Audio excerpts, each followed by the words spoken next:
스르륵, 스르륵. 며느리는 제가 마실 믹스커피에 정체 모를 하얀 가루를 넣어 숟가락으로 열심히 적고 있었습니다.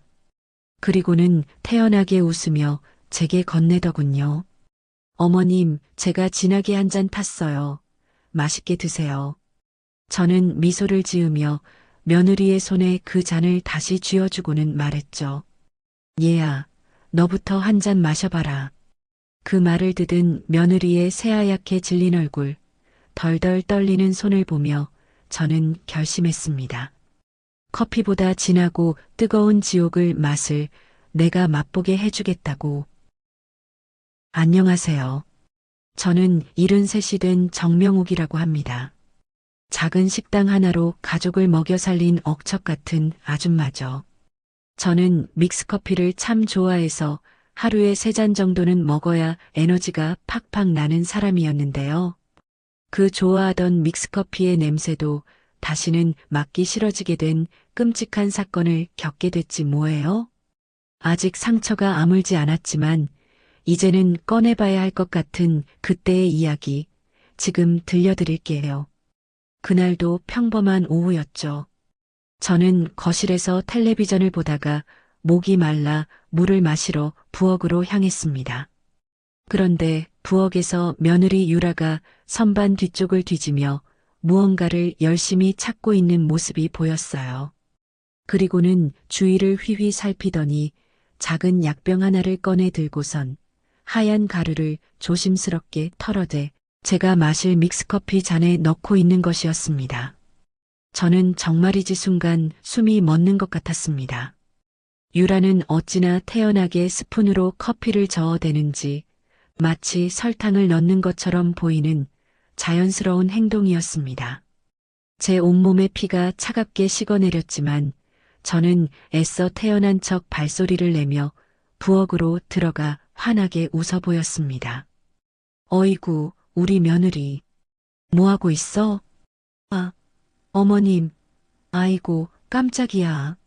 언제 오셨어요? 어머님 드리려고 커피 타고 있었어요. 유라는 놀란 가슴을 쓸어내리는 신용을 하며 아무렇지도 않다는 듯 대답했습니다. 하지만 저는 분명히 봤습니다. 유라가 당황하는 모습을. 유라는 아무렇지도 않게 방금 탄 그 커피잔을 저에게 건네주었습니다. 하지만 저는 입에 잠시 가져다 대는 신용을 했다가 다시 유라의 손에 쥐어주며 말했죠. 어디 보자. 오늘따라 향이 참 좋네. 유라야, 이렇게 정성껏 탔는데 너부터 한 모금 마셔보렴. 응? 네. 아니, 어머님이 드시라고 탄 건데요. 어서 드세요. 아니, 나는 졸려서 2개 타서 먹을 거니까 이건 네가 마시렴. 저는 계속 웃는 얼굴로 유라를 빤히 바라봤습니다. 그런데 유라의 얼굴이 순식간에 새하얗게 질리더군요. 커피잔을 든 유라의 손이 걷잡을 수 없이 떨리기 시작했습니다. 아니에요. 저는 괜찮아요. 어머님 드세요. 네. 왜? 마시기 싫어? 뭐 잘못된 거라도 있니? 유라는 제 말에 당황한 나머지 비명을 지르며 커피잔을 바닥에 내동댕이 쳤습니다. 쨍그랑 소리와 함께 짙은 갈색 커피가 바닥에 쏟아지며 끈적한 얼룩을 남겼고 부엌 전체에 커피 냄새가 진동했어요. 아, 죄송해요, 어머님. 아, 뜨거워. 너무 뜨거워서 그만. 뜨거워? 내가 보기엔 다 식은 커피구먼. 저는 유라의 눈을 똑바로 쳐다봤습니다. 유라는 제 시선을 피하며 황급히 바닥에 엎드려 쏟아진 커피를 닦기 시작했어요.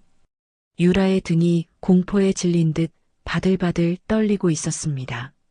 죄송해요. 어머님, 제가 얼른 치우고 다시 타드릴게요. 됐다. 갑자기 정신이 바짝 들었네. 오늘 오후 커피는 안 마셔도 되겠다.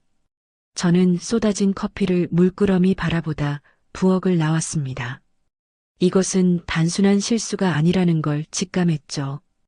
유라는 제가 나갈 때까지 바닥만 닦으며 고개조차 들지 못했습니다. 그날 저녁 저는 일찍 방으로 들어가 잠든 척했습니다. 하지만 잠이 올 리가 없었죠. 지난 몇 달간의 일들이 주마등처럼 스쳐 지나갔습니다. 중요한 계약 서류가 갑자기 사라졌던 일이 떠올랐어요. 그때 유라는 제게 이렇게 말했었습니다. 어머님, 요즘 정말 깜빡깜빡 하시는 게 너무 심해지신 것 같아요. 큰일이에요. 무슨 소리야? 내가 뭘 깜빡한다는 거니? 어휴, 어제도 같은 이야기를 3번이나 하셨잖아요. 제가 말씀드렸는데도 기억 못 하시고. 저는 정말 그런 기억이 없었는데 유라는 마치 제가 큰 병에라도 걸린 것처럼 호들갑을 떨었어요. 단골 손님 앞에서도 마찬가지였습니다. 김 사장님, 어머님이 앞뒤가 안 말씀을 하세요. 저 정말 걱정돼요. 김 사장님은 저를 걱정스럽게 바라보며 말했었죠. 정 사장님 쉬엄쉬엄해요. 그러다 큰일 나겠어. 병원에 한번 가보는 게 어때요? 그때는 단순히 나이가 들어서 그런가 보다 하고 넘겼는데 이제 보니 모든 게 유라의 계획이었던 겁니다. 며느리가 저를 치매 환자로 몰아가려고 했던 것이었어요. 다음 날 아침 저는 결심했습니다.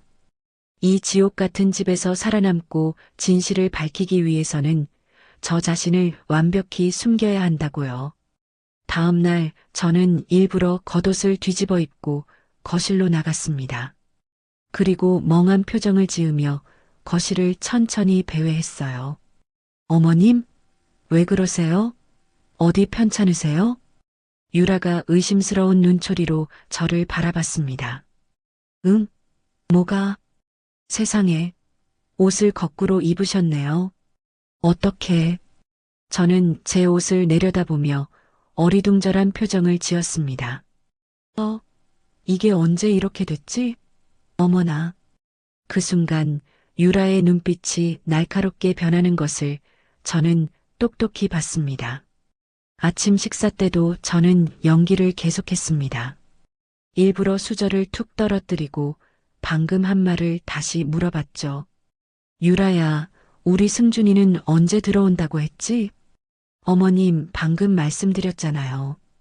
오늘 바빠서 저녁 늦게 온다고요. 아, 그랬나? 아이고, 내가 이걸 또 깜빡했네. 유라는 저를 보며 의미심장한 미소를 짓더니 점점 확신하는 표정이 되었습니다. 오후에 유라는 승준에게 전화를 걸었습니다. 저는 방에서 귀를 기울여 몰래 들었어요. 여보, 어떡해. 어머님 상태가 정말 심각해졌어요. 유라의 목소리에 금방이라도 울음이 터질 듯한 연기가 섞여 있었습니다. 너무나 완벽했죠. 오늘 아침에도 글쎄 옷을 거꾸로 입고 나오시더니 하루 종일 같은 말을 계속 반복하세요. 나 너무 무서워. 그래, 그 정도야? 그럼 병원에. 병원도 병원인데 여보. 식당 일도 당분간 못 하실 것 같아요. 이러다 손님들 앞에서 큰 실수라도 하시면 어떡해요? 우리 가게 망하면 어떡해? 전화를 끄는 유라는 만족스러운 미소를 지었습니다. 저는 그 모습을 보며 온몸에 소름이 돋았습니다. 저녁에 승준이가 집에 돌아와 걱정스레 물었습니다. 엄마, 괜찮아? 유라가 엄마 이상하다고 난리던데? 응? 뭐가? 누가 이상해? 유라 말로는 요즘 많이 힘드시다며. 자꾸 깜빡깜빡하는 것도 많아지고. 저는 그저 순진하게 웃어 보였습니다. 난 괜찮은데? 유라야, 내가 뭘 잘못했다는 거냐? 응? 아니에요, 어머님. 걱정하지 마세요. 저희가 다 챙겨드릴게요. 네. 유라가 제 어깨를 다정하게 토닥이며 말했습니다. 하지만 그 손길이 뱀처럼 차갑게 느껴지는 건 어쩔 수 없었습니다. 그날 밤 저는 이불을 뒤집어 쓰고 울었습니다. 아니, 울고 싶었지만 눈물을 꾹 참았습니다. 이제 제가 할 일은 우는 게 아니라 싸우는 거였으니까요. 며느리의 저 사악한 계획을 막고 진실을 밝히기 위해서라면 저는 기꺼이 완벽한 치매 환자가 되어야 했습니다. 그것만이 제가 이 집에서 살아남을 수 있는 유일한 방법이었습니다. 그 다음 주부터 유라의 본격적인 연극이 시작되었는데 저는 며느리가 무슨 짓을 할지 몰라 매일 조마조마했습니다. 어느 날 저녁 승준이가 퇴근하자마자 유라가 울상이 되어 달려들었습니다. 여보, 큰일 났어요. 이것 좀 빨리 봐봐요. 왜 그래? 무슨 일이야?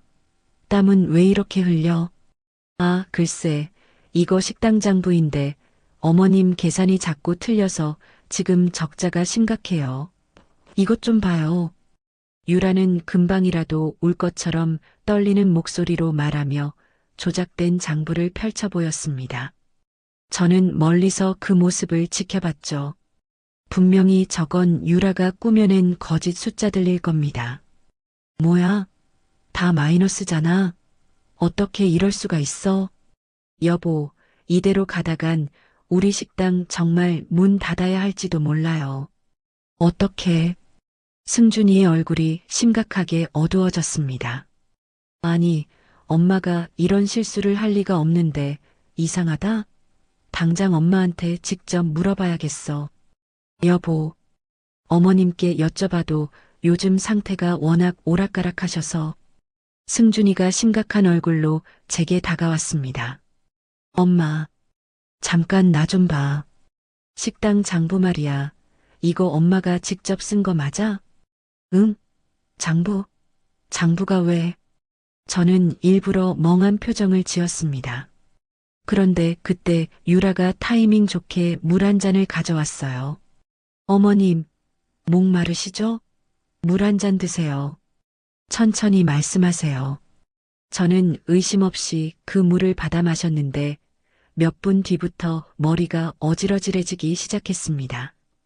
분명히 그 물에 또 무언가를 탄 게 분명했어요. 엄마, 정신 차리고. 지난달 매출이 정확히 얼마였어? 승준이가 물었을 때 저는 이미 정신이 혼미했습니다.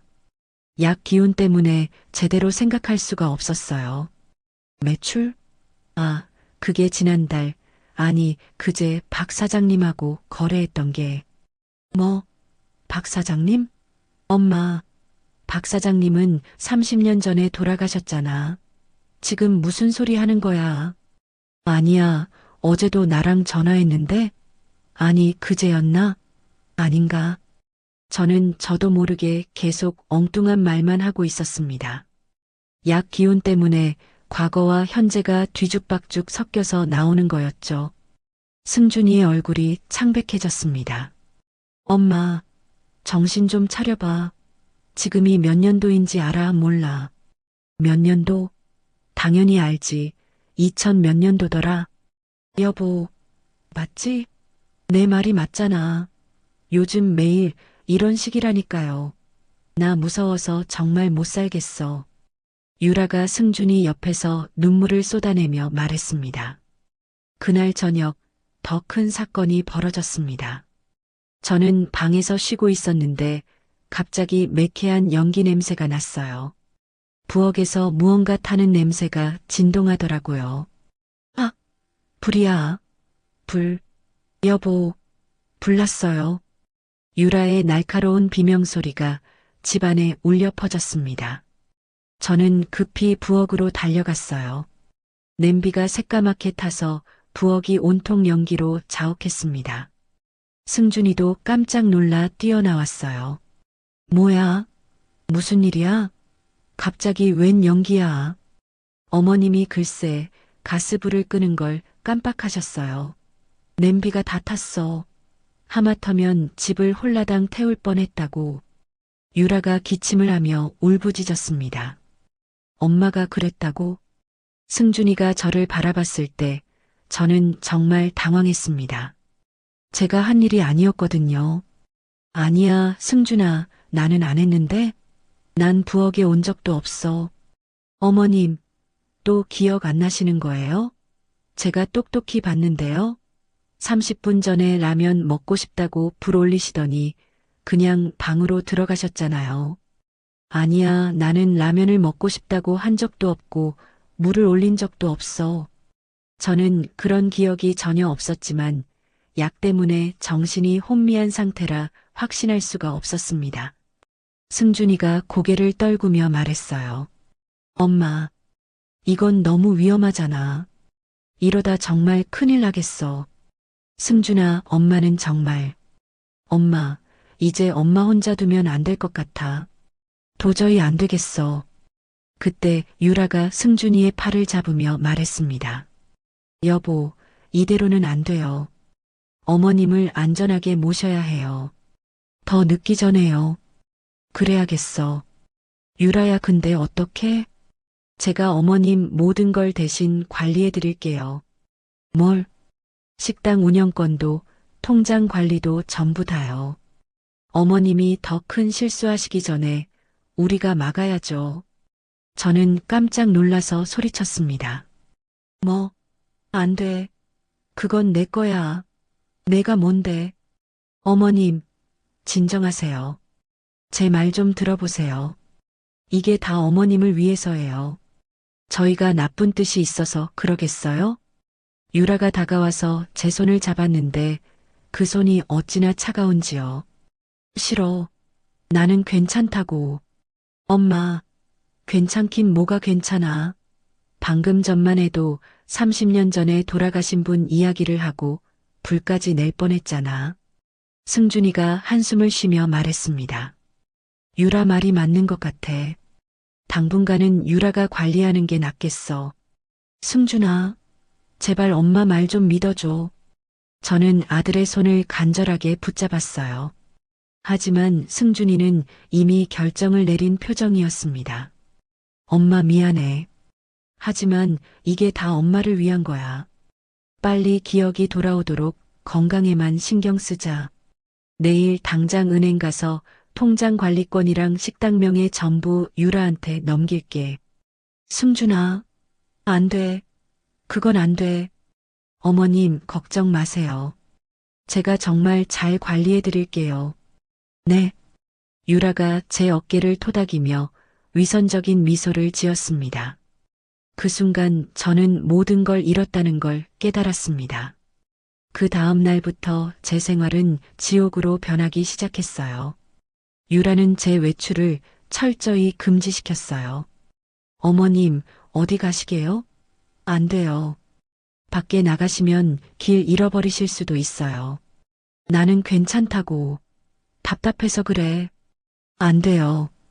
혹시라도 사고라도 나면 어떡해요? 어머님 생각해서 이러는 거예요. 심지어 제 방 창문에 밖에서만 열 수 있는 이중 잠금 장치까지 달았습니다. 이것도 다 어머님 안전을 위해서예요. 아시죠? 제 휴대폰도 빼앗아 갔어요. 어머님, 이건 요금이 너무 많이 나와서 제가 해지했어요. 필요하면 제 폰 쓰세요. 뭐? 내 폰인데 내가 왜 마음대로 해지를 해? 어머님, 자꾸 이러시면 저도 힘들어요. 제발 이해 좀 해주세요. 집 전화선도 뽑아버려서 식당 단골 손님들과의 연락도 완전히 차단되었습니다. 승준이는 밤늦게 들어와서 지쳐 쓰러지기 바빴고 유라는 매일 승준이에게 거짓 보고를 했습니다. 여보, 나 오늘 정말 힘들었어요. 오늘도 어머님이 난리를 치셔서 오늘은 또 뭘 하셨는데? 갑자기 밖으로 막 나가려고 하시면서 소리를 지르셨어요. 이웃들 볼까봐 창피해 죽는 줄 알았네. 저는 그런 적이 없었는데도 유라는 뻔뻔하게 거짓말을 했습니다. 그리고 드셔야 할 약도 자꾸 안 드시려고 뱉으세요. 아, 그 약은 꼭 드셔야 하는데. 큰일이네. 걱정 마요. 제가 어떻게든 달래서라도 드시게 할게요. 유라가 가져오는 약을 저는 받아먹는 척했지만 몰래 약의 일부를 화분 흙 속에 버렸습니다. 혹시 몰라 약과 그 하얀 가루 샘플을 작은 비닐봉지에 모아서 침대 매트리스 밑 깊숙이 숨겨뒀어요. 유라는 정말 치밀했습니다. 제가 약을 제대로 먹었는지 입안까지 확인하더군요. 어머님, 해보세요. 입 좀 벌려보세요. 왜 이래? 약을 제대로 꿀꺽 하셨는지 확인해야죠. 자꾸 뱉으시니까. 저는 약을 혀 밑에 숨겼다가 유라가 나간 뒤에 뱉어내는 아슬아슬한 연기를 매일 반복했습니다. 가끔은 실제로 약을 삼켜야 할 때도 있었는데 그럴 때면 정말 정신이 혼미해졌어요. 어머님, 오늘 컨디션은 좀 어떠세요? 좋아, 좋은데. 그럼 됐어요. 푹 쉬세요. 유라는 제 모든 연결고리를 끊어버렸고 저는 완벽하게 고립되었습니다. 아무도 제 진짜 상황을 알 수 없게 되었죠. 밤에 혼자 누워있으면 억울함과 절망감이 밀려왔습니다. 하지만 저는 포기할 수는 없었어요. 언젠가는 이 모든 진실을 밝혀야 했으니까요. 저는 매트리스 밑에 숨겨둔 증거물을 만지작거리며 반드시 반격할 날을 기다렸습니다. 며칠 뒤 유라는 또 다른 끔찍한 거짓말을 꾸며냈습니다. 승준이가 퇴근하자마자 현관까지 달려나간 유라가 울먹이며 매달렸어요. 여보, 나 어떡해? 오늘 정말 큰일 날 뻔했어. 왜 그래? 또 무슨 일이야? 얼굴이 왜 이래? 어머님이 나 몰래 집을 나가려고 하셨다니까? 내가 겨우 말렸어. 저는 거실에서 그 말을 듣고 정말 기가 막혀서 숨이 멎는 줄 알았습니다. 그런 일은 전혀 없었거든요. 뭐, 진짜? 엄마가? 나도 모르겠어요. 내가 설거지하는 사이에 갑자기 문을 벌컥 열고 나가시려고 했어요. 유라가 손수건으로 눈물을 닦는 척하며 말했습니다. 내가 놀라서 말리니까 글쎄 나한테 소리를 지르시면서 나를 때리려고 하셨어. 나 정말 무서웠어. 엄마가? 유라 너를? 응. 이제 정말 24시간 내내 누가 곁에서 지켜봐야 할 것 같아. 이러다 정말 큰일 나겠어. 승준이가 땅이 꺼져라 깊은 한숨을 쉬었습니다. 그럼 어떡하지? 회사를 그만둘 수도 없고 간병인을 모셔야 할 것 같아. 전문 간병인. 간병인? 내가 아는 믿을 만한 업체가 있어. 어머님처럼 편찮으신 분들 전문적으로 모시는 분이 계셔. 저는 가슴이 철렁 내려앉았습니다. 간병인이라니 이제는 유라 외에 또 다른 감시자가 생기는 거였습니다. 간병인? 비용이 많이 들 텐데. 지금 돈이 문제야? 어머님 안전이 우선이잖아. 저러다 길이라도 잃으시면 어떡할 거야. 다음 날 오후 한 남자가 집으로 왔습니다. 40대 중반쯤 되어 보이는데 무뚝뚝한 표정이 꼭 조각상 같더군요. 안녕하십니까? 김 실장이라고 합니다. 김 실장이라는 남자가 가방을 내려놓으며 인사를 했습니다. 저는 그의 첫인상부터가 영 마음에 들지 않았어요. 눈빛은 차갑고 표정은 딱딱하게 굳어 있었습니다. 어르신, 안녕하세요. 김 실장이 저에게 인사했지만 그 목소리에는 일말의 따뜻함도 없었어요. 앞으로 제가 어르신을 잘 모시겠습니다. 나는 간병인 같은 거 필요 없어. 당장 돌아가. 어르신, 이러시면 안 됩니다. 다 어르신 안전을 위해서입니다. 유라가 옆에서 끼어들며 김 실장을 치켜 세웠습니다. 김 실장님이 경험이 아주 많으셔서 어머님 잘 돌봐드릴 거예요. 그렇죠? 그렇습니다. 어르신 같은 분들은 제가 수없이 모셔봤습니다. 김 실장이 저를 위아래로 훑어보며 말했습니다. 마치 저를 환자가 아니라 감시해야 할 대상으로 보는 것 같아 불쾌했어요. 어르신, 오늘부터 제가 어르신의 모든 일정을 관리하겠습니다. 무슨 일정을 내가 관리해? 식사 시간, 약 복용 시간, 수면 시간 그리고 하시는 모든 행동입니다. 김 실장이 수첩을 꺼내며 뭔가를 적기 시작했어요. 어르신이 언제 무엇을 하시는지 전부 기록해서 유라 사모님께 매일 보고 드릴 겁니다. 그건 관리가 아니라 감시 아니야? 아닙니다. 철저한 케어라고 생각하시면 됩니다. 그날 밤 저는 잠든 척하며 김 실장과 유라의 대화를 엿들었습니다. 두 사람이 거실에서 소곤거리는 소리가 방문 틈으로 들려왔어요. 일은 정확히 어떻게 하면 됩니까? 간단해요. 내가 시키는 대로만 하면 돼요. 딴 생각 말고. 유라의 목소리였습니다. 약속한 돈은 언제쯤 주시는 겁니까? 일이 확실하게 끝나면 바로 줄게요. 2배로 줄 수도 있으니 걱정하지 마세요. 김 실장이 콧방귀를 뀌며 냉소적으로 웃었습니다. 저 노인네 재산이 많이 있다고 하던데 맞습니까? 많이 있어요. 그러니까 김 실장님이 확실히만 해주세요. 아시겠죠? 물론이죠. 제가 제대로 맡으면 한 달 안에 아주 쥐죽은 듯 조용하게 정리될 겁니다. 저는 숨을 죽이고 들었습니다. 김 실장은 진짜 전문 간병인이 아니었어요. 유라가 돈으로 고용한 공범이었던 겁니다. 아무래도 이전보다 더 강한 걸로 줘야겠어요. 요즘 자꾸 정신이 돌아오는 것 같아서. 유라가 부스럭거리는 무언가를 김 실장에게 건네주는 소리가 났습니다. 이거면 확실할 거예요. 밥에도 타서 드리고 물에도 타서 드려요. 좋습니다. 어르신 상태를 안정시키는 게 제 임무니까요. 김 실장이 약병을 받아들며 말했습니다. 그들의 대화 한마디 한마디에 저는 온몸에 소름이 돋았습니다. 다음 날부터 김 실장의 지독한 감시가 시작되었어요. 그는 저의 식단과 약을 철저히 관리했습니다. 어르신, 식사 시간입니다. 배 안 고프다니까? 갖고 나가. 안 먹어. 안 됩니다. 규칙적으로 드셔야 건강이 빨리 회복됩니다. 김 실장이 가져온 음식에는 분명히 뭔가가 들어있을 게 뻔했죠. 평소보다 밥에서 쓴맛이 더 심하게 났습니다. 저는 음식을 씹는 척하다가 몰래 뱉어내려 했어요.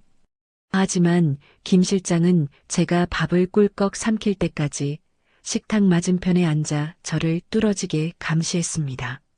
어르신, 다 드셔야 합니다. 왜 안 드십니까? 배불러, 배부르다고.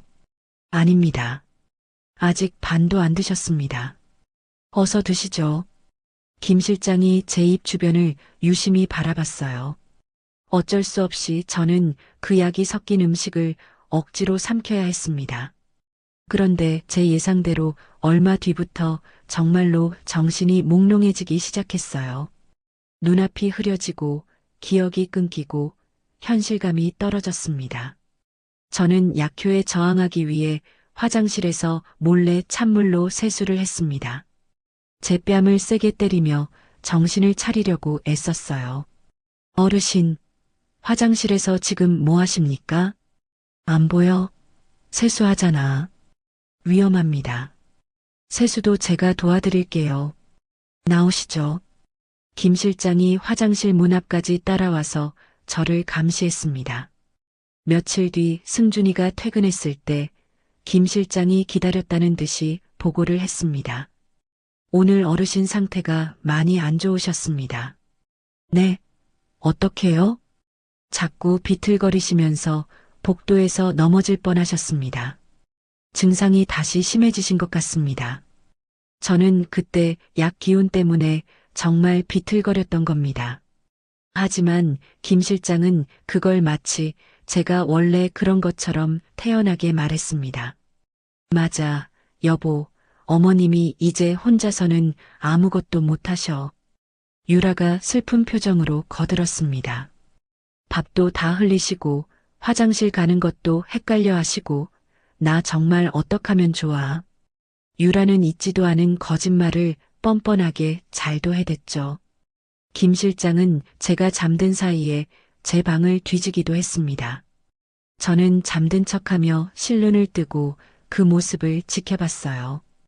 그가 매트리스 밑을 더듬거리며 살피는 것을 보고 가슴이 철렁했습니다.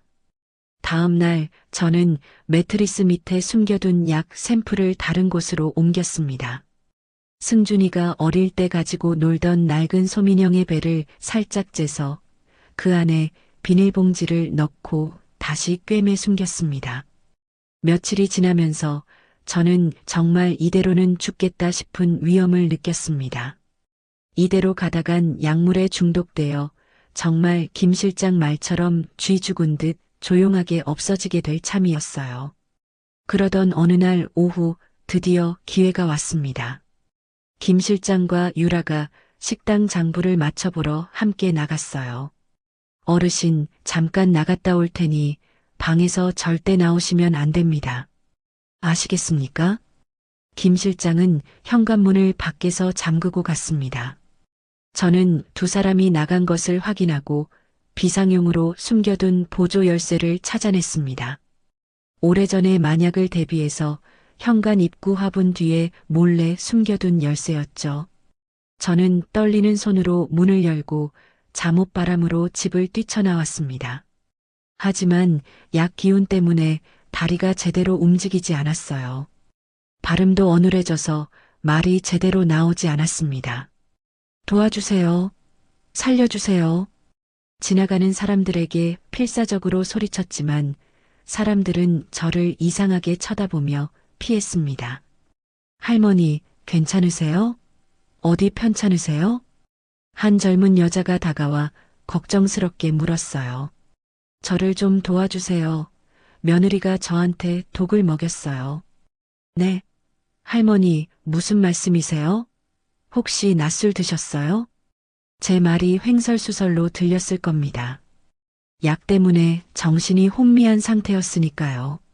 어르신, 그때였습니다. 김 실장의 목소리가 등 뒤에서 들렸습니다. 김 실장과 유라와 함께 저를 잡으러 달려오고 있었어요. 어머님, 여기서 이러시면 어떡해요? 제가 얼마나 놀랐는지 아세요? 유라가 눈물을 펑펑 흘리는 연기를 하며 달려왔습니다. 아이고, 죄송합니다. 저희 어머님이 치매가 있으셔서요. 제가 잠시 한눈판 사이에 또 유라가 주변 사람들에게 고개를 숙이며 설명했습니다. 어머님, 집에 가요. 네. 날씨도 추운데 이러다 큰일 나세요. 나는 안 가. 이 살인자들아. 김 실장이 제 팔을 우악스럽게 잡고 끌었습니다. 저는 필사적으로 저항했지만 역부족이었어요. 어머님, 진정하세요. 네. 제발 집에 가서 약 드셔야죠. 유라가 저를 달래는 척 연기했습니다. 아이고, 젊은 사람이 정말 고생이 많으시겠어요. 네, 요즘 증상이 부쩍 심해지셔서 정말 하루하루가 살얼음판이에요. 유라가 눈물을 닦으며 대답했습니다. 집으로 질질 끌려 들어왔습니다. 김 실장은 제 방문에 새로 된 추가 잠금 장치를 달았습니다. 이제 안에서는 절대 열 수 없는 감옥에 갇혀버렸습니다. 어머님, 이제 절대 어디 나갈 생각은 꿈에도 하지 마세요. 유라가 방문 틈으로 저를 보며 차갑게 말했습니다. 저의 첫 번째 탈출 시도는 그렇게 처참하게 실패로 돌아갔습니다. 오히려 감시가 더욱 심해졌죠. 그날 밤 저는 이불을 뒤집어 쓰고 절망에 빠졌습니다. 하지만 포기할 수는 없었어요. 저는 반드시 살아남아서 언젠가는 꼭 이 모든 진실을 밝혀야 했습니다. 첫 번째 탈출 실패 이후 제 생활은 그야말로 지옥이 되었습니다. 김 실장은 창문이란 창문에는 전부 새로 된 추가 잠금 장치를 달았고 감시는 한층 더 숨막히게 심해졌어요. 유라 씨, 어르신, 이제 정말 틈을 주면 안 되겠어요. 그럼요. 절대 도망가지 못하게 김 실장이 제대로 맡아주세요.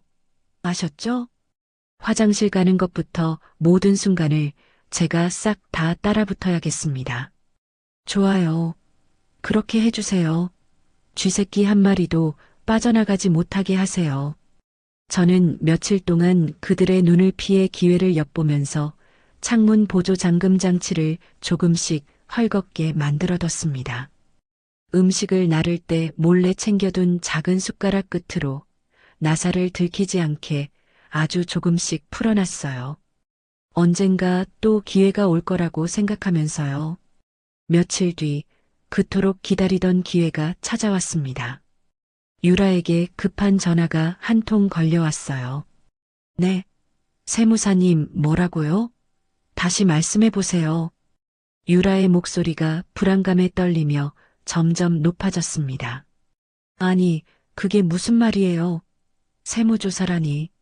갑자기 왜요? 네, 내일 당장이요? 안 돼요.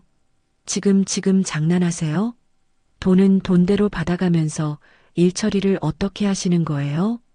유라가 새파랗게 질린 얼굴로 거실로 뛰쳐나왔습니다.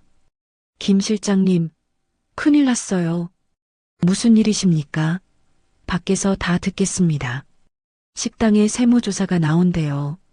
당장 내일이요. 장부 어떡해요? 김 실장이 당황하며 소리쳤습니다. 뭐라고요? 그 이중장부 말입니까?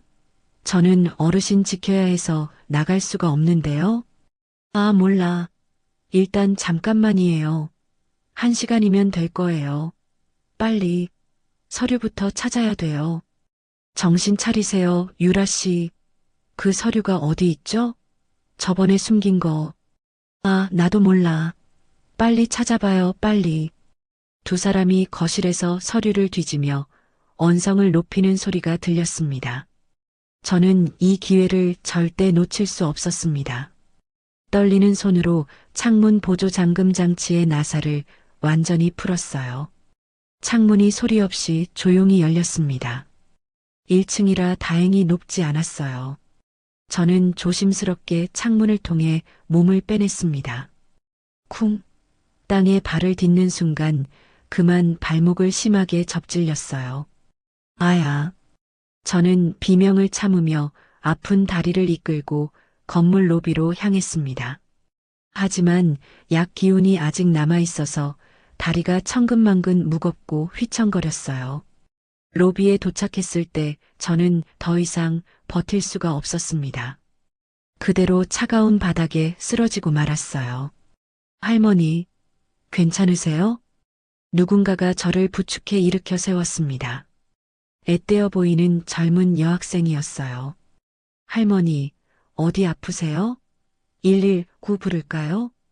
아가씨, 제발 도와주세요. 저는 마지막 남은 힘을 다해 속삭였습니다. 저는 치매가 아니에요. 며느리가 저한테 독을 먹였어요. 네. 뭐라고요, 할머니? 여학생이 제 눈을 자세히 들여다봤어요. 며느리가 저를 죽이려고 해요. 제발 살려주세요. 할머니, 진정하세요. 일단 저희 집으로 가요. 네. 여긴 위험해요. 여학생이 저를 부축해서 엘리베이터로 향했습니다. 저는 지수예요. 여기 302호에 살아요. 지수 학생. 네, 할머니.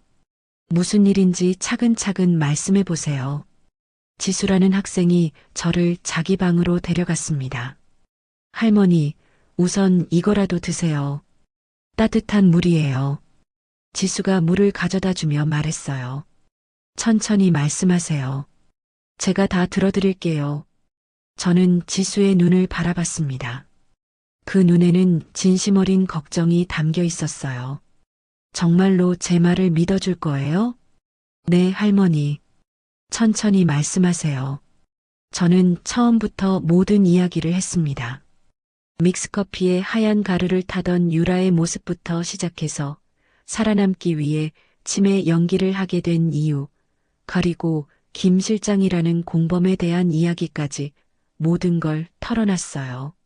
지수는 중간중간 주먹을 꽉 쥐고 분노를 참으며 제 이야기를 끝까지 들어줬습니다. 할머니, 이건 명백한 범죄예요. 아시겠어요? 그렇지? 범죄가 맞죠? 네. 재산 뺏으려고 그런 건 존속 학대고요.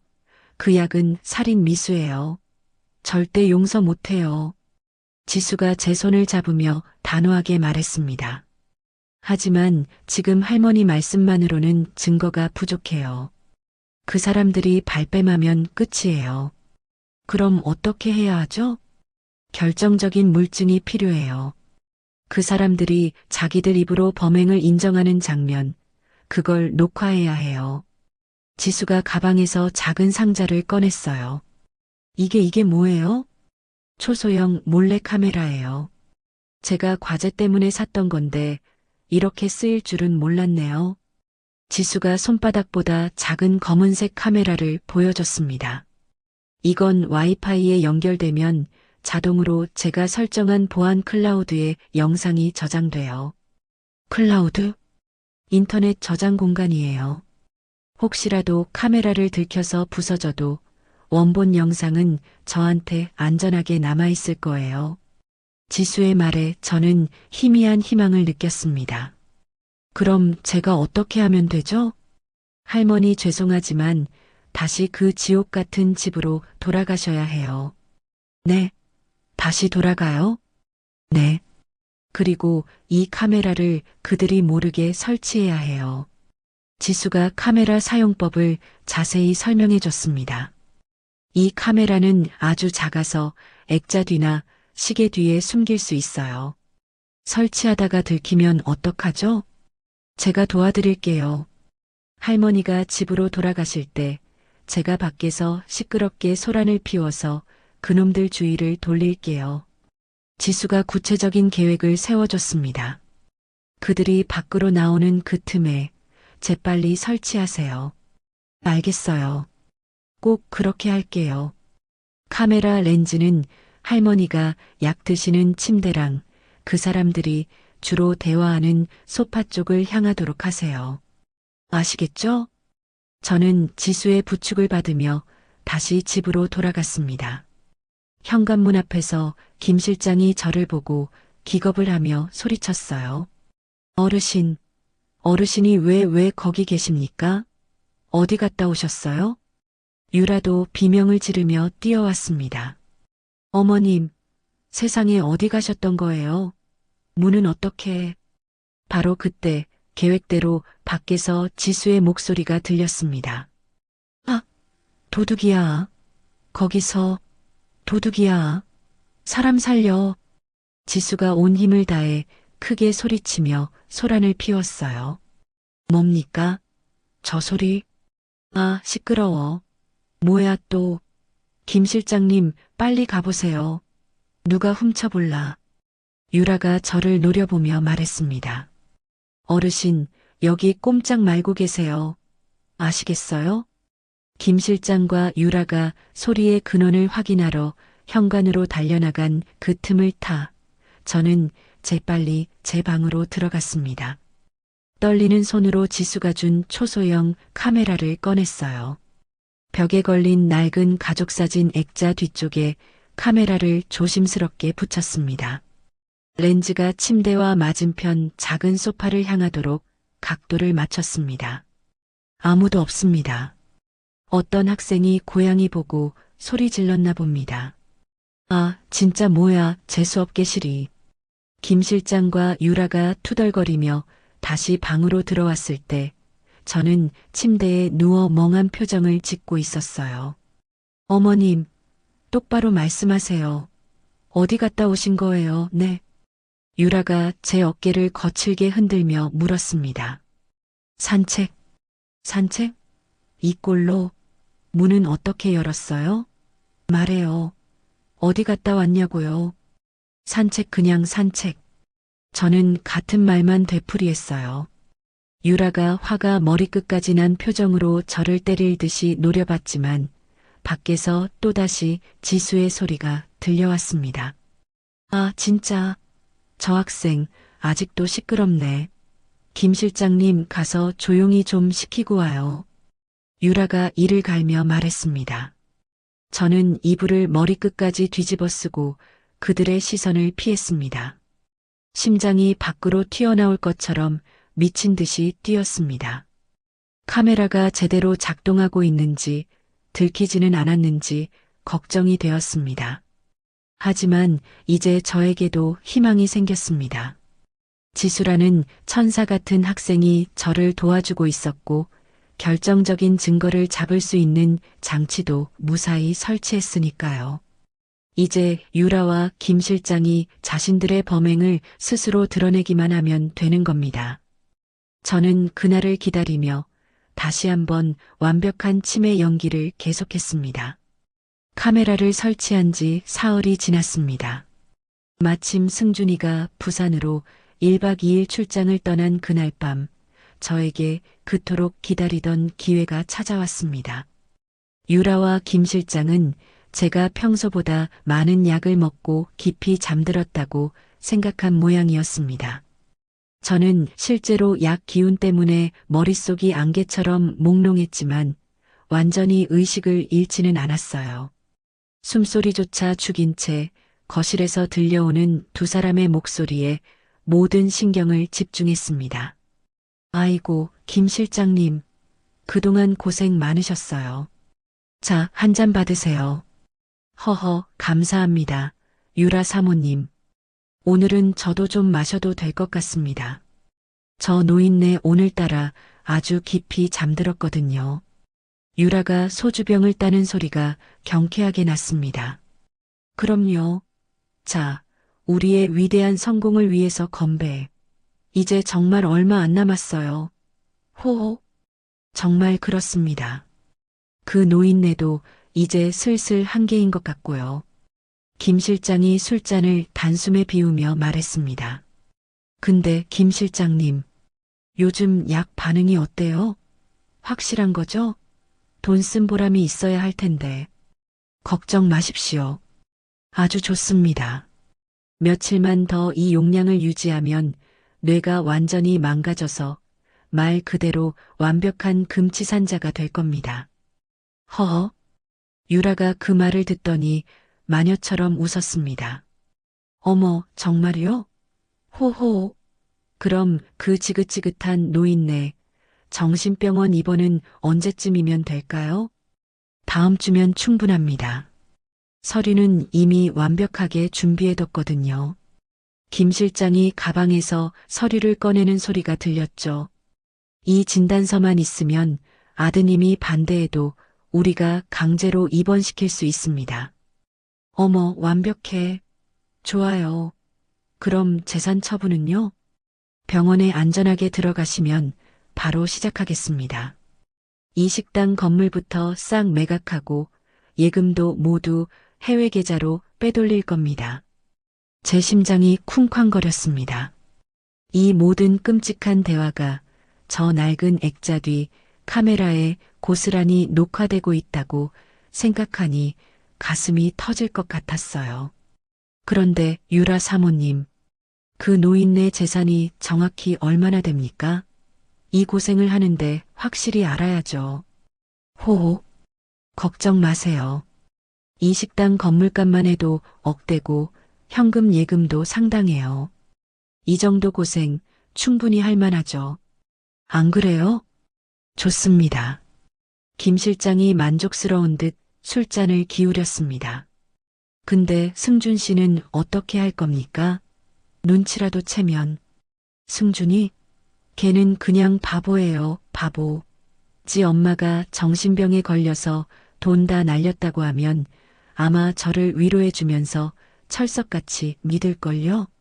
걔 걱정은 하덜 마세요. 유라의 목소리에 제 아들 승준이를 향한 멸시가 가득 섞여 있었습니다. 그런데 김 실장님 병원에 들어가신 이후에 별일 없겠죠?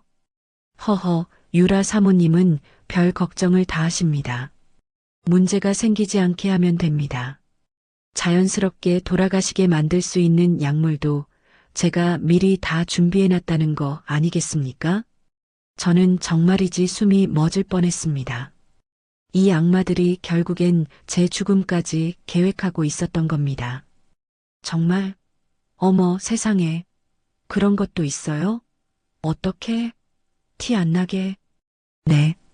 그냥 노안으로 인한 심장마비처럼 보이게 만드는 거죠. 늙은 치매 환자가 병원에서 심장마비로 가는 거 세상 천지에 아무도 의심할 사람이 없을 겁니다. 걱정 마십시오. 와, 김 실장님 정말 대단하시다. 완벽해. 그럼 유언장은요? 그것도 이미 다 조작해뒀죠. 모든 재산을 나이든 자신을 정성껏 돌봐준 사랑하는 며느리 유라에게 물려준다는 내용으로요. 유라가 서류를 펼쳐 보이는 듯 했습니다. 유라 사모님, 지장은 어떻게 할 겁니까? 그거야 쉽죠. 약에 취해서 의식 잃었을 때 손가락 잡고 잉크 묻혀서 억지로 콱 찍으면 그만이죠. 죽은 사람은 말이 없잖아요. 호호. 정말 소름이 끼쳤습니다. 제가 이렇게 두 눈 뜨고 살아있는데도 저들은 이미 제 죽음에 대한 계획을 착착 진행 중이었죠. 그럼 모든 게 다 끝나면 우리 바로 떠나는 거예요. 이미 비자도 다 준비했어요. 아무도 모르는 곳으로 떠나면 끝이에요. 좋습니다. 자, 우리의 완벽한 계획과 앞으로의 새로운 인생을 위하여. 승준이도 경찰도 세상 누구도 모를 거예요. 그냥 늙은 치매 환자의 비극적인 자연사. 아, 정말 완벽하죠? 두 사람이 술잔을 부딪히며 웃는 소리가 거실에 울려 퍼졌습니다. 그 웃음소리가 얼마나 섬뜩한지 모릅니다. 저는 이불 속에서 분노와 공포로 온몸이 떨렸지만 이 모든 대화가 증거로 남고 있다는 생각에 희망을 놓지 않았습니다. 다음 날 아침 저는 지수와 약속했던 신호를 보내야 했습니다. 저는 일부러 창문 틀을 젖은 걸레로 닦는 신용을 했어요. 평소에는 제가 절대 하지 않던 행동이었습니다. 윗집에서 제가 창문 닦는 뽀드득 뽀드득 소리를 듣고 지수가 즉시 알아차렸을 겁니다. 어젯밤 결정적인 증거가 녹화되었다는 저희만의 신호였거든요. 어머님, 지금 뭐 하세요? 유라가 다가와서 의심스럽다는 듯이 물었습니다. 저는 멍한 표정으로 대답했어요. 창문 닦아. 아니, 멀쩡한 창문을 왜 닦으세요? 어휴, 냄새나. 아니야, 더러워. 닦아야 돼. 즉, 보아하니 약효가 제대로 들어서 이제 이상행동까지 하시는구먼. 좋아, 아주 좋아. 유라가 저를 벌레 보듯 쳐다보며 만족스럽다는 듯이 중얼거렸습니다. 그 순간 지수는 자신의 방에서 보안 클라우드에 접속하고 있었을 겁니다. 어젯밤 그 악마들의 대화가 고스란히 녹화된 파일을 확인하고 있었겠죠.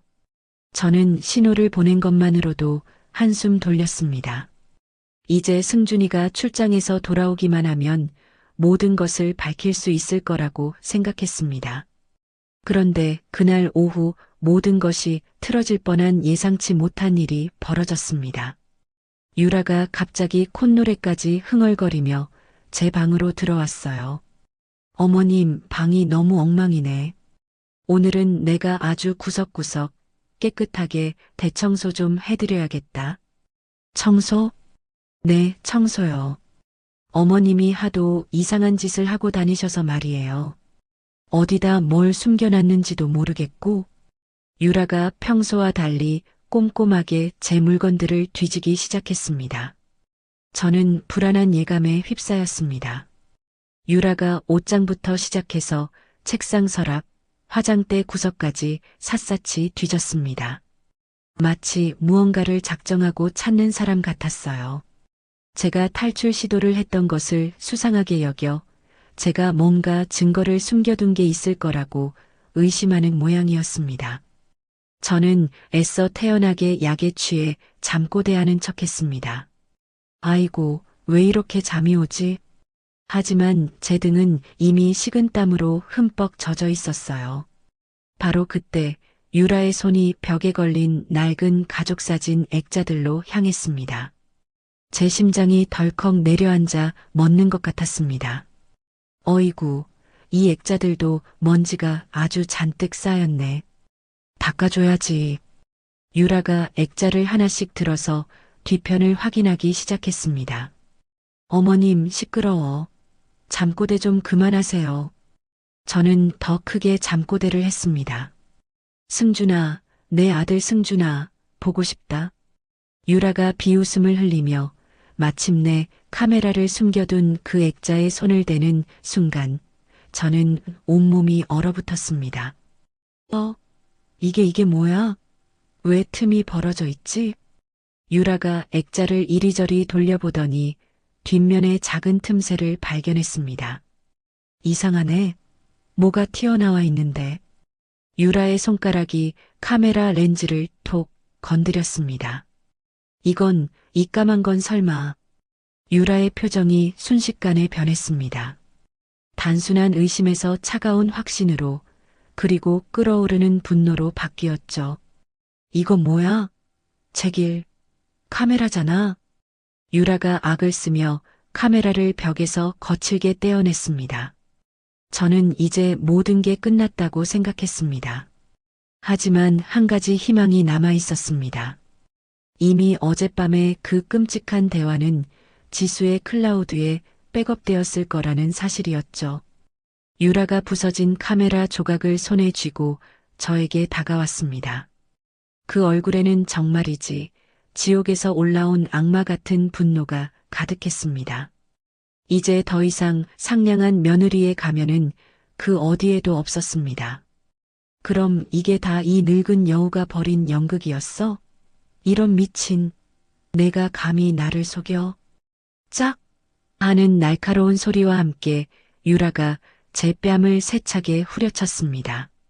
눈앞에 불이 번쩍하는 아픔이 뺨 전체에 퍼졌어요.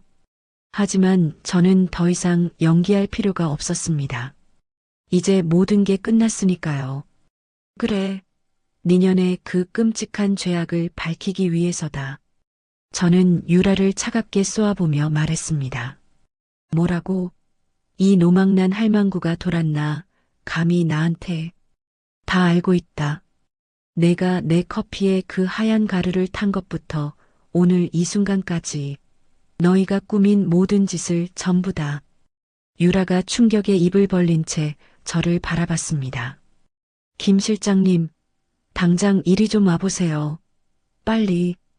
유라가 미친 듯이 소리를 질렀고 김 실장이 급히 방으로 뛰어들어왔습니다. 무슨 일입니까? 또 왜 이렇게 소리를 지르시고. 이 노인네가 그동안 이 미친 할망탱이가 전부 연기한 거였어. 우리 속인 거야. 인연이. 김 실장의 표정이 순식간에 차갑게 굳어졌습니다. 뭐라고요? 그게 무슨. 이것 봐. 카메라까지 설치해서 우리 대화 어젯밤에 우리 술 마시면서 한 대화를 싹 다 녹화했다고. 김 실장이 그 말을 듣더니 험악한 표정으로 제게 다가왔습니다. 그 눈빛은 당장이라도 저를 해칠 것 같았어요.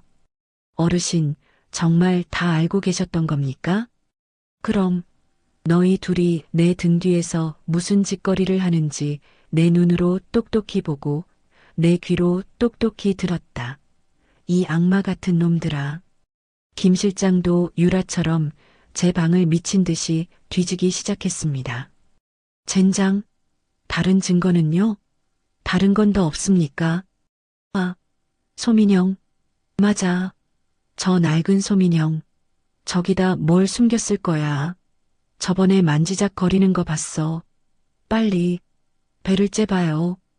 김 실장이 낡은 소민영을 찾아 칼로 배를 찢기 시작했고 그 안에서 제가 그동안 몰래 모아둔 약 샘플 비닐봉지가 튀어나왔습니다. 이것 보십시오. 약이랑 가루 증거를 다 모아뒀습니다. 이 치밀한 노인네가.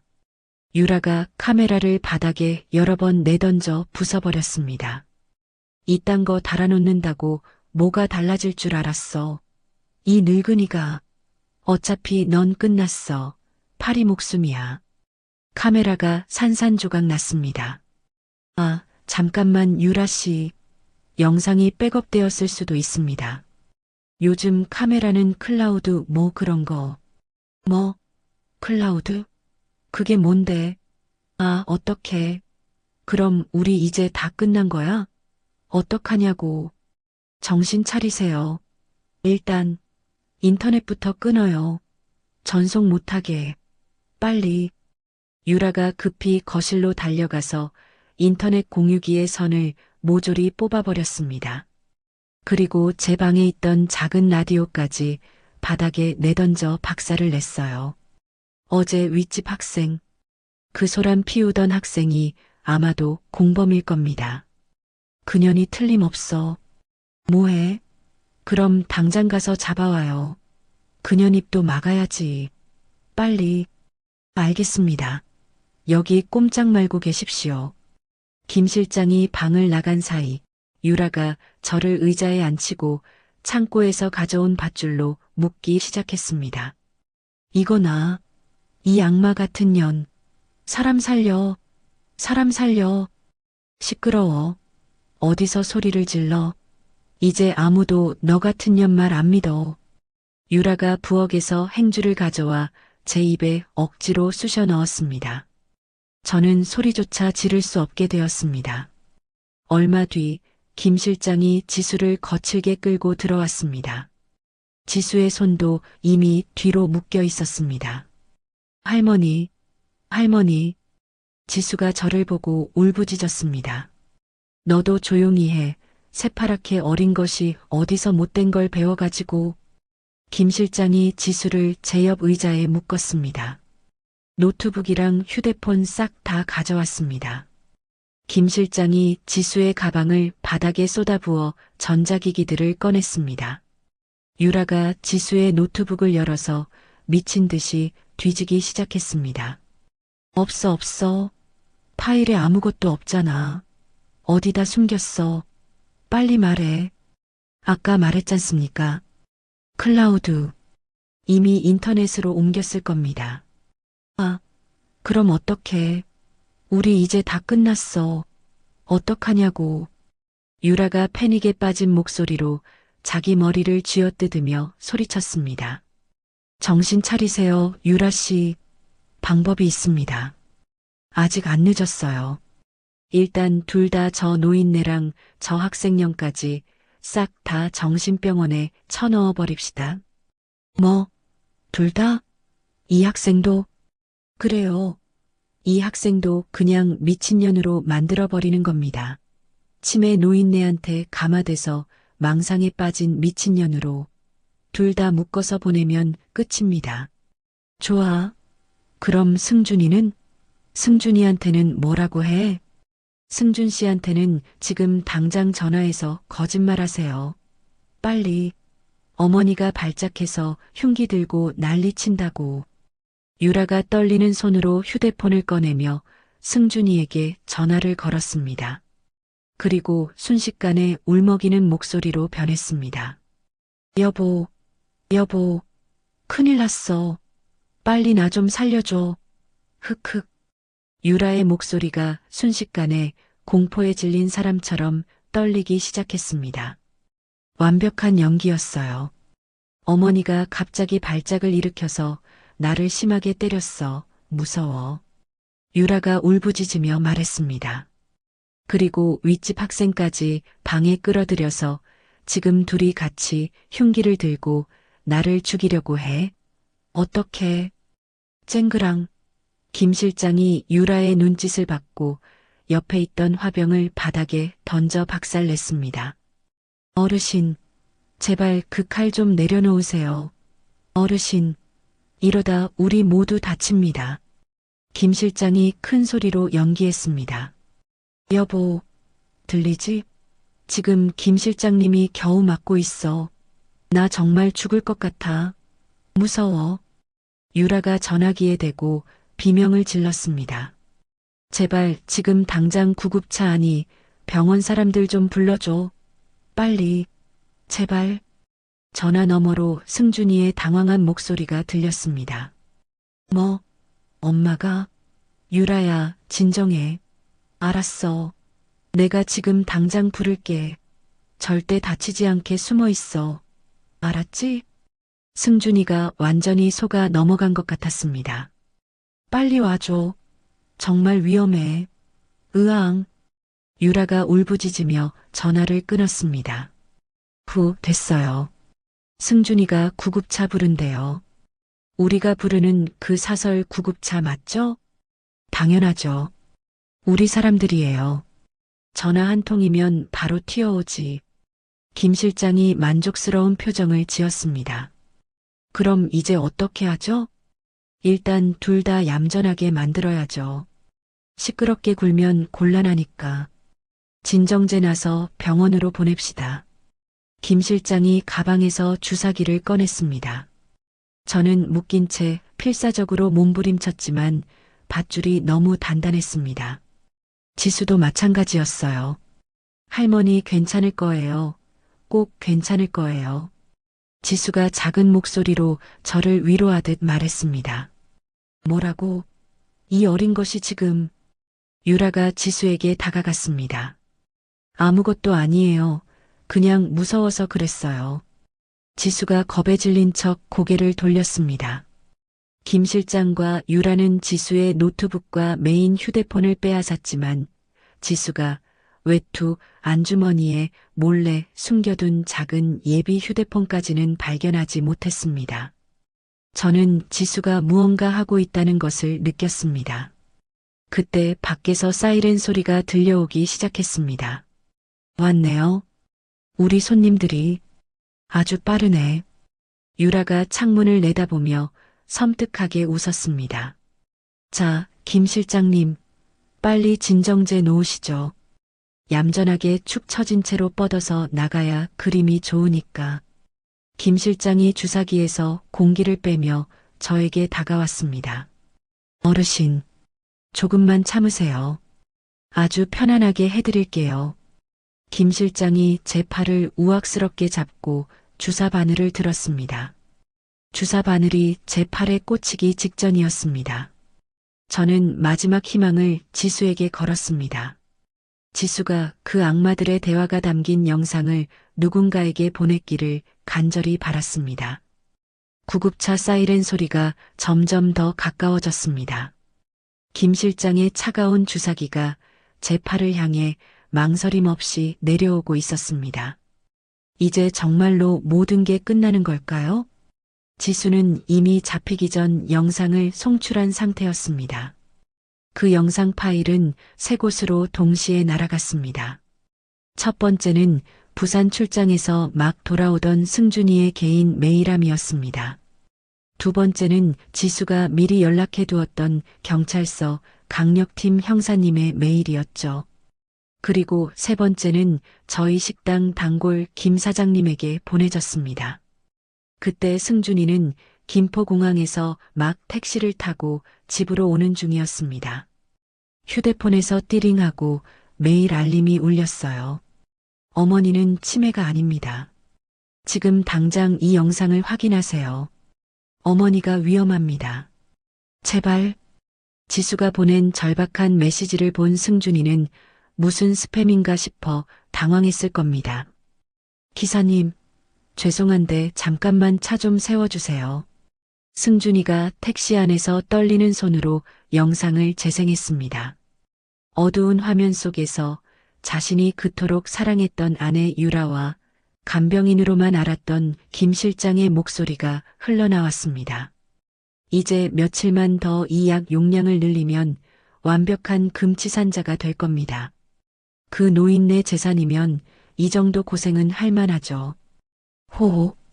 병원에서 아주 자연스럽게 사망하게 만들 수 있는 약물이 있어요.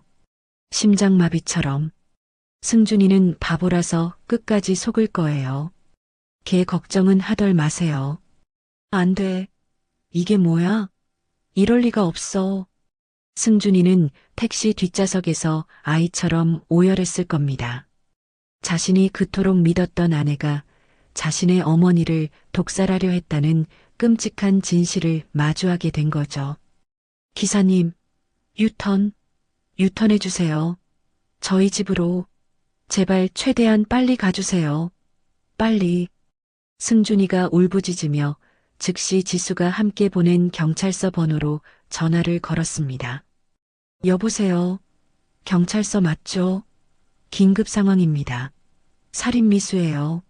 지금 당장 출동해 주세요. 제 아내가 저희 엄마를.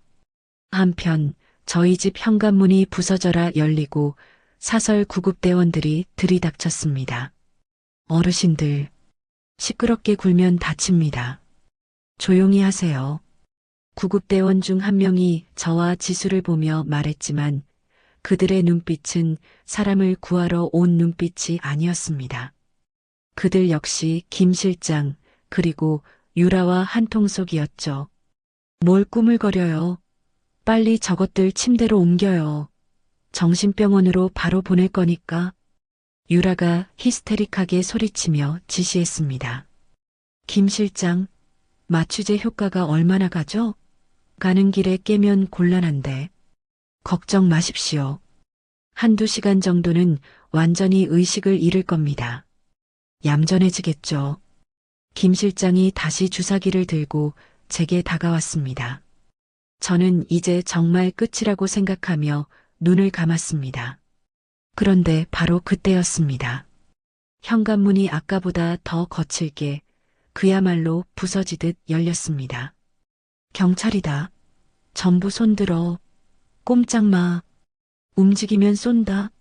전원살인미수 및 불법 감금 현행범으로 체포한다. 방탄조끼를 입은 경찰들이 순식간에 집 안으로 들어왔습니다.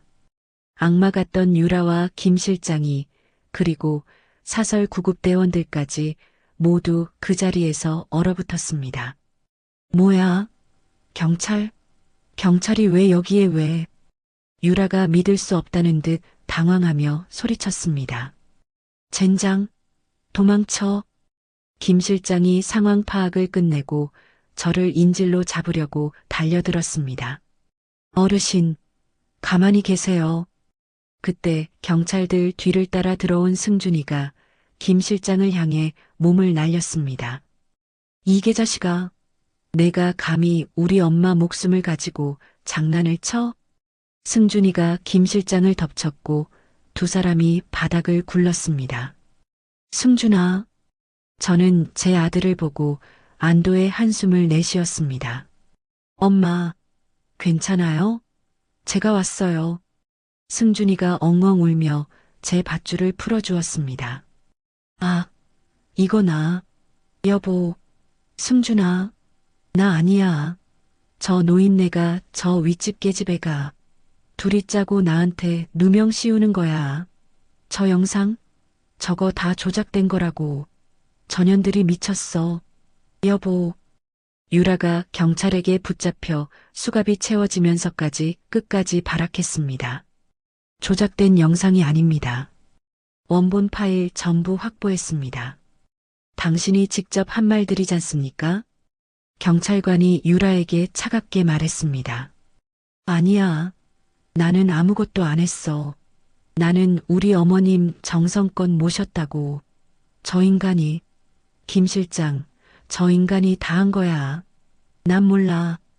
유라가 계속해서 뻔뻔한 거짓말을 했습니다. 증거는 이미 충분합니다. 묵비권을 행사할 수 있고 변호사를 선임할 권리가 있습니다. 김 실장도 결국 경찰에게 제압되었습니다. 저는 잘못이 없어요. 저는 그냥 고용된 겁니다. 저 여자가 시킨 대로 한 것뿐입니다. 정신병원에 데려가서 조용히 처리해달라고 저 여자가 먼저 제안했습니다. 김 실장이 마지막 순간에 유라를 팔아넘기려 했습니다. 뭐, 이 미친놈이 내가 나한테 돈 뜯어내려고 접근했잖아. 나는 김 실장이라는 저 사람 몰라요. 모르는 사람이라고요. 유라가 발버둥 쳤지만 이미 소용없었습니다. 어르신 괜찮으십니까? 병원으로 모시겠습니다. 경찰관이 제게 다가와서 물었습니다. 네, 저는 괜찮아요. 여기 있는 지수 학생 덕분에 제가 살았어요. 저는 밧줄이 풀린 지수를 가리키며 말했습니다. 할머니, 정말 다행이에요. 무서웠어요. 지수가 눈물을 펑펑 흘리며 제 손을 꼭 잡았습니다. 지수야, 고마워, 정말 고마워. 내가 아니었으면 나는 정말. 경찰들이 지수의 노트북과 유라의 휴대폰, 그리고 김 실장의 가방 속 주사기까지 모두 증거물로 압수했습니다. 공범이었던 사설 구급대원들도 모두 체포되었습니다. 사장님, 사장님. 그때 밖에서 김 사장님의 다급한 목소리가 들렸습니다. 영상을 받자마자 식당 직원들과 함께 한달음에 달려온 거였습니다. 김 사장님, 어서 와요. 저는 저를 진심으로 걱정해주는 그분을 보고 반가웠습니다. 아이고, 사장님. 이게 다 무슨 일이세요? 영상을 보고 제가 얼마나 놀랐는지. 괜찮으신 겁니까? 박 사장님이 제 손을 잡으며 걱정스럽게 물었습니다. 네, 다 끝났어요. 이제 다 괜찮아요. 유라가 경찰차에 실려나가는 모습을 지켜보며 저는 마침내 이 지옥이 끝났다는 안도감을 느꼈습니다. 사장님, 정말 고생 많으셨어요. 그 나쁜 것들 천벌받을 거예요. 식당 직원들이 저를 둘러싸며 함께 분노하고 위로해줬습니다.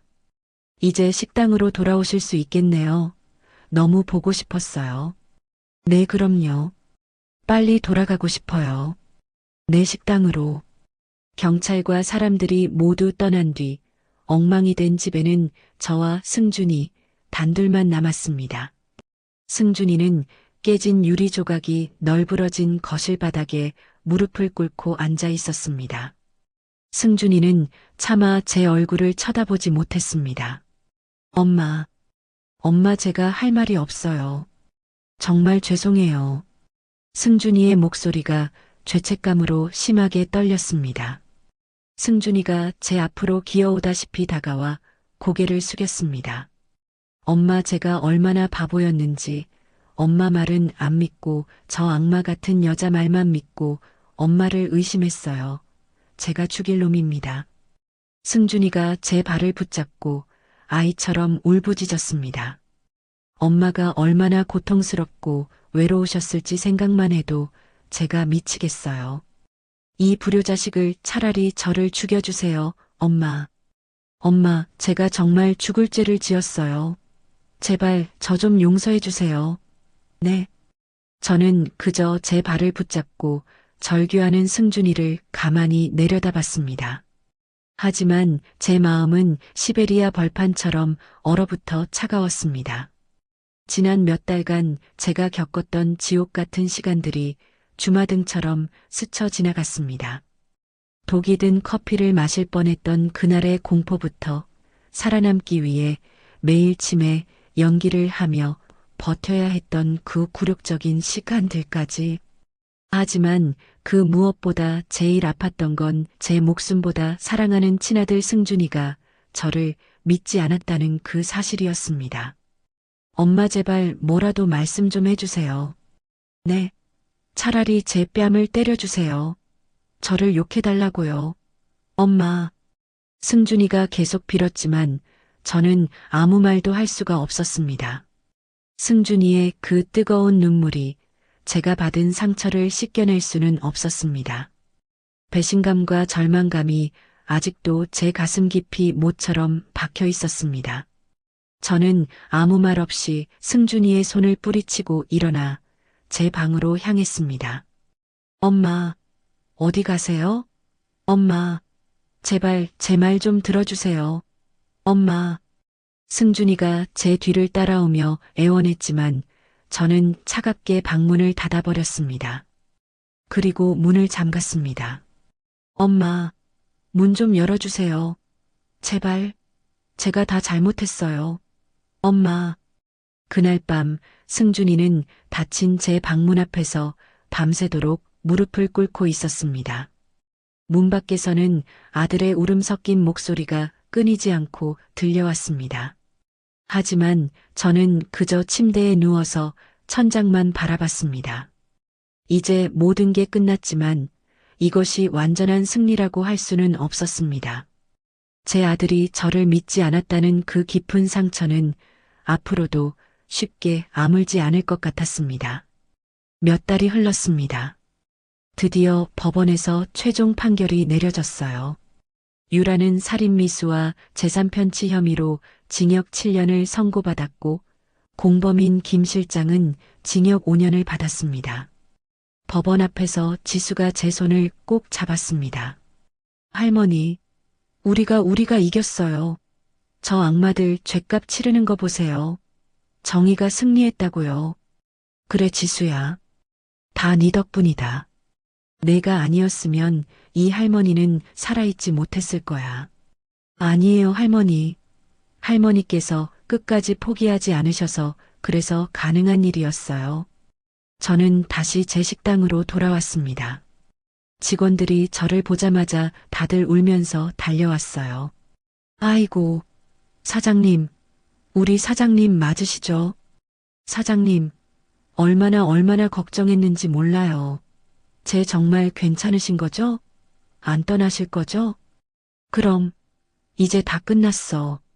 우리 다시 예전처럼 으쌰으쌰 장사해보자. 네, 사장님이 계셔야 우리 식당이 살아난다니까요. 환영합니다, 사장님. 저는 지수를 제 법률 대리인으로 정식 임명했습니다. 유라가 빼돌린 제 재산을 찾는 일부터 시작했죠. 할머니, 좋은 소식이에요. 그 악마 같은 것들이 빼돌린 재산 거의 다 찾았어요. 다행히 해외로 빼돌리기 직전에 저희가 잡아냈다고요. 정말 지수야, 내가 내 은인이다. 정말 고마워. 지수야, 이제 내 학비는 이 할미가 다 대줄게. 졸업할 때까지 걱정하지 말고 공부만 열심히 해. 지수가 제 손을 잡고 눈물을 글썽였습니다. 할머니, 이게 다 뭐예요? 저한테 이렇게까지 안 하셔도 되는데. 과분하긴. 내가 내 생명의 은인인데. 이 정도는 아무것도 아니야. 어서 받아. 한편 아들 승준이는 유라와 이혼 절차를 모두 마쳤습니다. 그는 어느 날 헬쑥해진 얼굴로 저를 찾아왔어요. 무릎을 꿇고 고개를 들지 못했습니다. 엄마 저 유라랑 서류 정리 다 했어요. 잘했다. 엄마 저 이제 다 포기할게요. 제가 가진 재산도 이 식당 지분도 다 필요 없어요. 전부 엄마한테 돌려드릴게요. 승준이가 바닥에 엎드려 울며 말했습니다. 저는 엄마한테 용서받을 자격조차 없는 놈이니까요. 그냥 멀리서라도 엄마 건강하게 지내는 모습만 보고 싶어요. 제가 다 잘못했어요. 며칠 뒤 식당에 새로운 설거지 담당 직원이 들어왔습니다. 바로 제 아들 승준이었어요. 사장님, 오늘부터 새로 일할 윤승준 씨예요. 인사하세요. 주방장이 저에게 그를 소개해줬습니다. 안녕하십니까? 설거지 담당 윤승준입니다. 잘 부탁드립니다. 승준이가 모자를 푹 눌러 쓴 채 고개를 숙이며 인사했습니다. 저는 모른 척 차갑게 말했습니다. 열심히 해. 네, 정말 열심히 하겠습니다. 승준이는 그날부터 정말로 식당에서 가장 힘들고 더러운 일만 골라서 했습니다. 음식물 쓰레기통을 비우는 일부터 기름때가 낀 주방 바닥 청소까지 누구도 하기 싫어하는 일들을 묵묵히 도맡아 했습니다. 아유, 승준 씨. 그런 건 내가 할게. 무거운데 이리 줘요. 아닙니다. 아닙니다. 이모님. 이런 굳은 일은 제가 하겠습니다. 괜찮습니다. 다른 직원들이 말려도 승준이는 굳은 일을 마다하지 않았습니다. 저는 그런 승준이를 멀리서 그저 지켜만 봤습니다. 그의 속죄하는 모습이 진심이라는 것은 알 수 있었어요. 어느 날 저녁 장대비가 쏟아졌습니다. 저는 혼자 식당 마감을 준비하고 있었어요. 저기요, 사장님. 승준이가 주방에서 나와 조용히 저를 불렀습니다. 저는 그를 쳐다보지 않고 계산대를 정리했습니다. 밖에 비가 많이 오는데 혹시 우산 가져오셨어요? 알아서 갈 테니까 신경 쓰지 마. 아닙니다. 비가 정말 많이 와요. 이러다 감기 드십니다. 승준이가 자신의 우산을 테이블 위에 조용히 놓았습니다. 이거라도 쓰고 가세요. 됐다고 했어. 저는 여전히 그를 보지 않았습니다. 승준이는 움찔하더니 아무 말 없이 고개를 숙이고 다시 주방으로 돌아갔습니다. 저는 테이블 위에 놓인 그 우산을 한참 바라봤어요. 집에 돌아가는 길, 저는 결국 그 우산을 들고 걸었습니다. 하지만 마음이 편하지는 않았습니다. 밤에 혼자 누워 있으면 그때의 끔찍한 기억들이 자꾸만 떠올랐습니다. 유라가 커피에 그 하얀 가루를 타던 그 순간부터 시작해서 김 실장이 주사기를 들고 다가오던 마지막 순간까지요. 특히 믹스커피 냄새만 맡아도 온몸이 떨리고 숨이 막혔습니다. 이제는 커피 대신 녹차만 마시게 되었죠. 사장님, 점심 드시고 나른하시죠? 제가 믹스커피 한 잔 기가 막히게 타왔어요. 아니야 됐어. 제발 치워줘. 네. 사장님 예전에 커피 믹스커피 제일 좋아하셨잖아요.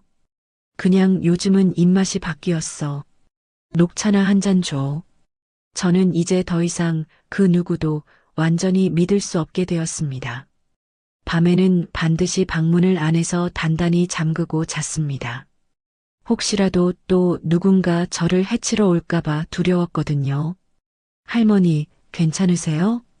지수가 제 안색을 살피며 걱정스럽게 물었습니다. 응, 괜찮아. 아니에요. 요즘 통 웃지도 않으시고 예전 같지 않으신 것 같아서 걱정돼요. 나이가 들어서 그런가 보다. 신경 쓰지 마. 하지만 실제로는 전혀 괜찮지 않았습니다. 밤마다 악몽에 시달렸고 조그만 소리에도 깜짝깜짝 놀랐습니다. 어느 날 승준이가 퇴근하면서 제게 말했습니다. 사장님, 수고하셨습니다. 먼저 들어가 보겠습니다. 그래, 들어가라. 저는 짧게 대답했습니다. 저 사장님, 승준이가 무언가 말을 하려다 망설였습니다. 왜? 할 말 있으면 빨리 해. 아닙니다. 죄송합니다. 내일 또 뵙겠습니다. 승준이가 머뭇거리다가 결국 고개를 숙이고 나갔습니다. 아마 저에게 용서를 구하고 싶었던 것 같은데 차마 하지 못한 모양이었습니다. 저는 승준이의 속죄가 진심이라는 것을 압니다. 하지만 그렇다고 해서 제가 받은 상처가 하루아침에 아무는 것은 아니었습니다. 가장 믿었던 내 아들이 저를 의심했다는 그 사실, 며느리의 뻔한 거짓말에 속아서 저를 치매 환자로 몰아갔다는 그 사실, 그 모든 게 아직도 가슴 깊이 유리 조각처럼 아프게 남아 있었어요. 나는 이겼지만 이건 완전한 승리가 아니야. 저는 혼잣말을 하며 밤하늘을 올려다봤습니다. 법적으로는 모든 게 해결되었습니다. 재산도 되찾았고 나쁜 사람들은 모두 처벌받았습니다. 하지만 제 마음속 깊은 상처는 여전히 아물지 않았어요. 식당은 다시 활기를 되찾았지만 저는 예전의 정명옥이 아니었습니다. 항상 조심스럽고 누구든 먼저 의심하게 되었습니다. 할머니, 시간이 약이라고 하잖아요. 다 괜찮아질 거예요. 지수가 저를 위로해줬지만 과연 시간이 이 끔찍한 상처를 치료해 줄 수 있을까요? 저는 지금도 매일 밤 방문을 단단히 잠그고 잡니다. 그리고 믹스커피 냄새가 나는 곳은 피해 다닙니다. 제 싸움은 끝났지만 제 마음의 진정한 평화는 아직 오지 않았습니다. 어쩌면 앞으로도 계속 이런 상처를 안고 살아가야 할지도 모르겠어요. 하지만 살아남았다는 것, 그것 하나만으로도 감사하는 인생을 살게 될 것 같습니다. 아들 승준이도 언젠가는 용서할 수 있겠죠? 여러분, 제 긴 이야기를 끝까지 들어주셔서 정말 고맙습니다. 저는 73의 나이에 이런 끔찍한 일을 겪을 줄 몰랐어요. 가장 믿었던 며느리에게 독살당할 뻔하고 친아들마저 저를 의심했던 그 시간들은 정말 지옥 같았습니다. 하지만 포기하지 않고 끝까지 버텨낸 덕분에 진실을 밝힐 수 있었어요. 세상에는 저처럼 가족에게 배신당하고 고통받는 어르신들이 많을 거예요. 혹시 지금 이 순간에도 누군가는 비슷한 고통을 겪고 계실지도 모르죠. 그런 분들께 말씀드리고 싶어요. 절대 포기하지 마세요. 아무리 절망적인 상황이라도 반드시 길은 있습니다. 그리고 젊은 분들께도 부탁드려요. 주변의 어르신들을 조금 더 관심 있게 지켜봐 주세요. 혹시 이상한 점이 보이면 그냥 넘기지 마시고 한 번 더 살펴봐 주세요. 지수처럼 용기 있는 마음으로 도움의 손길을 내밀어 주신다면 누군가의 생명을 구할 수 있을지도 모르거든요. 저는 비록 마음의 상처가 완전히 아물지는 않았지만 그래도 살아남았다는 것에 감사하고 있어요. 이제 남은 인생은 저를 도와준 지수 같은 좋은 사람들과 함께 의미 있게 살아가려고 합니다. 여러분도 건강하시고 가족들과 행복하게 지내세요. 그리고 항상 서로를 믿고 사랑하는 마음을 잃지 마시길 바라요. 이야기를 끝까지 들어주신 분이 계시다면 잘 들었다고 댓글 하나만 남겨주세요. 감사합니다.